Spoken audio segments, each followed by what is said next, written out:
पदभेद का अध्ययन करते हुए हमने संज्ञा और सर्वनाम के विषय में हम इससे पहली वीडियो के अंतर्गत अध्ययन कर चुके हैं, जो आप सभी प्लेलिस्ट के माध्यम से जाकर उनको देख सकते हैं। आज की इस वीडियो के अंतर्गत हम विशेषण विषय पर अध्ययन करेंगे। तो मैं रविकांत प्रजापति आप सभी का हार्दिक अभिनंदन करता हूं और अपेक्षा करता हूं कि आप मेरे साथ वीडियो में अंत तक बने रहेंगे। तो आइए हम आरंभ करते हैं। विशेषण किसे कहते हैं? संज्ञा या सर्वनाम की विशेषता, गुण, दोष, संख्या, रंग, आकार, प्रकार आदि बताने वाले शब्दों को विशेषण कहते हैं। हमने इससे पहले वीडियो में संज्ञा को जाना। संज्ञा क्या था? किसी भी वस्तु, व्यक्ति, प्राणी, भाव के नाम को संज्ञा कहते हैं। उसके बाद सर्वनाम का अध्ययन किया कि संज्ञा के स्थान पर जिन शब्दों का प्रयोग किया जाता है उन्हें सर्वनाम कहते हैं। यह, वह, ये, वे, मैं, आप, ये सब शब्द सर्वनाम थे। आज हम उन्हीं संज्ञा के नामों को या फिर संज्ञा के स्थान पर प्रयुक्त होने वाले शब्दों की जो हमें विशेषता बताए, किस प्रकार, गुण हो, दोष हो, संख्या हो, रंग, प्रकार जो भी हो, ये सभी शब्द क्या कहेंगे? विशेषण कहलाएंगे। कैसे? उदाहरण में देखिए, नीला आकाश, लंबी लड़की, छोटा लड़का, मोटा आदमी, सफेद गाय, सुंदर महिला।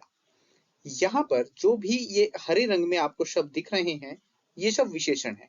जैसे यहाँ पर आकाश की विशेषता बता रहा है कि आकाश कैसा है? नीला है। लड़की कैसी है? लंबी है। तो लंबा होना, नीला होना। इसी प्रकार लड़का कैसा है? छोटा है। आदमी कैसा है? मोटा है। गाय किस रंग की है? सफेद रंग की है। महिला कैसी है? सुंदर है।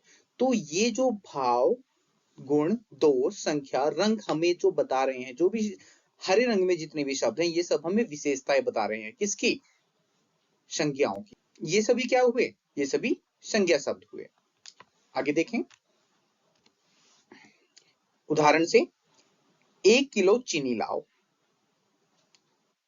सफेद गाय कम दूध देती है, बच्चा होशियार है, कुछ लोग सो रहे हैं, मेरी कक्षा में 20 विद्यार्थी है।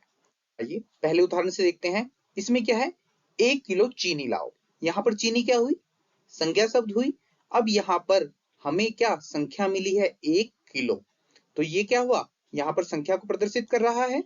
सफेद रंग हुआ, हमारे पास संज्ञा है। गाय की विशेषता हमें रंग के द्वारा प्राप्त हुई।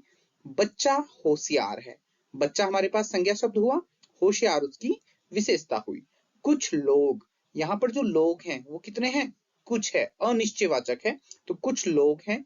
मेरी कक्षा में 20 विद्यार्थी हैं, तो 20 विद्यार्थी, हमें 20 शब्द क्या कर रहा है? संख्या बता रहा है। किसकी? विद्यार्थियों की। तो ये जो शब्द हुए, ये सभी क्या हुए? विशेषता बताने वाले शब्द हुए। तो इस प्रकार हम देख रहे हैं कि संज्ञा और सर्वनाम की विशेषता बताने वाले शब्दों को विशेषण कहते हैं। विशेषण और विशेष्य, आप सभी वाक्य के अंतर्गत आपने अध्ययन किया होगा कि विशेष्य और विशेषण दो चीजें होती हैं। तो ये दोनों क्या है? विशेषण के साथ साथ हमें विशेष्य का अध्ययन भी करना आवश्यक हो जाता है। तो देखते हैं, आइए। जिस संज्ञा या सर्वनाम शब्द की विशेषता प्रकट की जाती है उसे विशेष्य कहते हैं। ध्यान से देखें, संज्ञा या सर्वनाम शब्द की विशेषता प्रकट की जाती है उसे विशेष्य कहते हैं, और विशेषता सूचक शब्द विशेषण होता है। जो संज्ञा और सर्वनाम हुए वो क्या होंगे? विशेष्य। उन्हीं शब्दों को विशेष्य कहा जाएगा, और जो विशेष्य की विशेषता सूचक शब्द होंगे उनको विशेषण कहा जाएगा। तो विशेषण शब्द प्राय विशेष्य से पहले आता है। प्राय, सदैव नहीं, प्राय, अधिकांशतः पहले आता है। देखते हैं कैसे। जैसे, मुझे मीठे व्यंजन अच्छे लगते हैं, तो मुझे क्या हुआ? सर्वनाम। मीठे, विशेषता बता रहा है। किसकी? व्यंजन की। तो मुझे मीठे व्यंजन अच्छे लगते हैं, तो यहाँ पर मीठे क्या हुआ? पहले आया। किससे? व्यंजन, संज्ञा से। तो यही कहा गया कि विशेषण शब्द प्राय पहले आते हैं। काली बिल्ली, रंग दिया है काला, किसका? बिल्ली का। बिल्ली हमारे पास संज्ञा शब्द हुआ, तो ये भी क्या? काली क्या है? पहले आया है बिल्ली से। 2 किलो संख्यावाचक शब्द है, संज्ञा क्या है? दूध। तो आप देख रहे हैं यहाँ पर मीठे, काली और 2 किलो संज्ञा शब्दों से पहले आए हैं। संज्ञा क्या है? व्यंजन है, बिल्ली है और दूध है। तो प्राय क्या है? विशेषण शब्द संज्ञा से पहले आते हैं। कभी कभी विशेषण शब्द विशेष्य के बाद भी प्रयुक्त होते हैं। कभी कभी, क्योंकि प्राय था, सदैव नहीं, अधिकांशतः पहले आते हैं, परंतु कभी कभी बाद में भी प्रयुक्त होते हैं। उदाहरण के द्वारा हम अधिक समझेंगे। तो आइए जानते हैं। यह छात्र बुद्धिमान है। देखिए, यह छात्र, छात्र हमारे पास क्या हुआ? संज्ञा शब्द, और उसके बाद हमें विशेषण मिला क्या? बुद्धिमान होना उसकी विशेषता बता रहा है छात्र की। ये फल बहुत मीठे हैं, तो बहुत मीठा होना विशेषता पता चल रही है किसकी? फल की। व्यक्ति योग्य है, तो योग्य होना उसकी विशेषता है किसकी? व्यक्ति की। रमेश ईमानदार है, ईमानदार शब्द विशेषण है जो रमेश के बाद आया है, जो कि व्यक्तिवाचक संज्ञा है। तो हम यहाँ पर देख रहे हैं कि शब्द संज्ञा से पहले भी आते हैं और बाद में भी आते हैं। इसका और अध्ययन करते हुए आप यहाँ पर देख रहे होंगे, ये फल बहुत मीठे हैं में बहुत शब्द भी आया है। मीठे तो विशेषण है, परंतु उससे पहले जो बहुत आया है ये क्या है? आइए इसको भी जानते हैं। परविशेषण। परविशेषण किसे कहते हैं? विशेषण शब्द की विशेषता बताने वाले शब्द को परविशेषण कहते हैं। जैसे बहुत मोटा आदमी, बिल्कुल दुबली पतली औरत। तो यहाँ पर बहुत मोटा आदमी, आदमी क्या हुआ? संज्ञा शब्द। संज्ञा के पहले विशेषण प्रयुक्त हुआ है मोटा, परंतु मोटा की भी विशेषता कोई बता रहा है कैसा है? बहुत मोटा है। तो जो विशेषता बताने वाले शब्दों की भी विशेषता बताए, मतलब विशेषण शब्दों की भी विशेषता बताए, उसको परविशेषण कहते हैं। यहाँ पर हम देख ले हैं, औरत एक संज्ञा शब्द है, दुबला होना उसकी विशेषता है, तो बिल्कुल दुबली होना ये परविशेषण है। तो ये बहुत और बिल्कुल, ये क्या हुए? परविशेषण हुए, जो हमें विशेषण शब्दों की भी विशेषता बताएं। उदाहरण में और ज्यादा क्लियर हो जाएगा।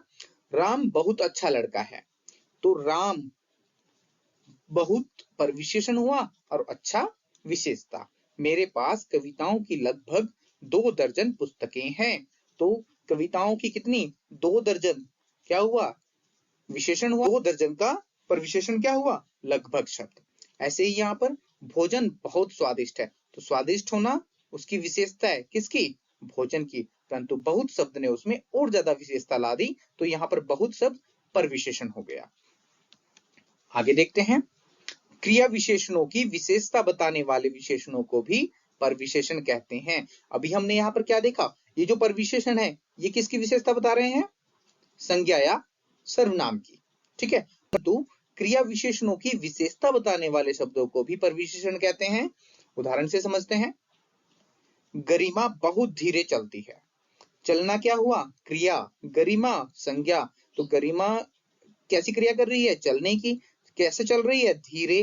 परंतु धीरे के आगे भी बहुत लग गया, तो बहुत क्या हुआ? परविशेषण। तो यहाँ पर क्रिया बताई गई है कि बहुत धीरे चलती है। गावस्कर बिल्कुल धीरे खेलता है, तो यहाँ पर खेलना क्रिया हुई, धीरे उसकी विशेषता हुई, और इस विशेषता को भी परविशेषण दिया गया है, बिल्कुल धीरे खेलता है। मैं ठीक 7 बजे आऊंगा, तो मैं 7 बजे आऊंगा ये भी हो सकता था, परंतु यहाँ विशेषता तो बताई 7 बजे, परंतु ठीक शब्द ने उसकी परविशेषता बता दी, तो यह इसके परविशेषण हो गए। तो इस प्रकार संज्ञा, सर्वनाम और क्रिया के विशेषण जो हैं, उनकी भी कोई विशेषता यदि बता रहा है, तो उन शब्दों को परविशेषण कहा जाता है। आगे, उद्देश्य विशेषण और विधेय विशेषण क्या होते हैं? वाक्य में विशेषण की स्थिति 2 प्रकार की होती है, विशेष्य से पहले तथा विशेष्य के बाद। इस स्थिति के आधार पर विशेषण 2 प्रकार के होते हैं। कौन कौन से? पहला होता है उद्देश्य विशेषण। विशेष्य से पहले आने वाले विशेषण उद्देश्य विशेषण या विशेष्य विशेषण कहलाते हैं। स्थिति की दृष्टि से ये विशेषण वाक्य के उद्देश्य भाग के अंतर्गत आते हैं। उदाहरण में देखिएगा। चतुर बालक अपना काम कर लेते हैं। भला बालक है, मदद कर दीजिए। बुद्धिमान आदमी सर्वत्र पूजा जाता है। तो विशेष्य से पहले विशेष्य कौन हुआ? यहाँ पर ये बालक, यहाँ पर भी बालक, यहाँ पर आदमी। तो विशेष्य से पहले पहले क्या आया? यहाँ पर चतुर आया, यहाँ पर भला और यहाँ पर बुद्धिमान।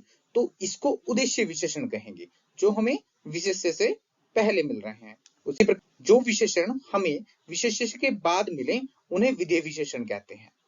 ये विशेषण क्रिया विशेषण से पहले और वाक्य के विधेय भाग के अंतर्गत आते हैं। कैसे? उदाहरण में देखिएगा, वह बालक चतुर है, तो बालक के बाद विशेषण शब्द आया है ना।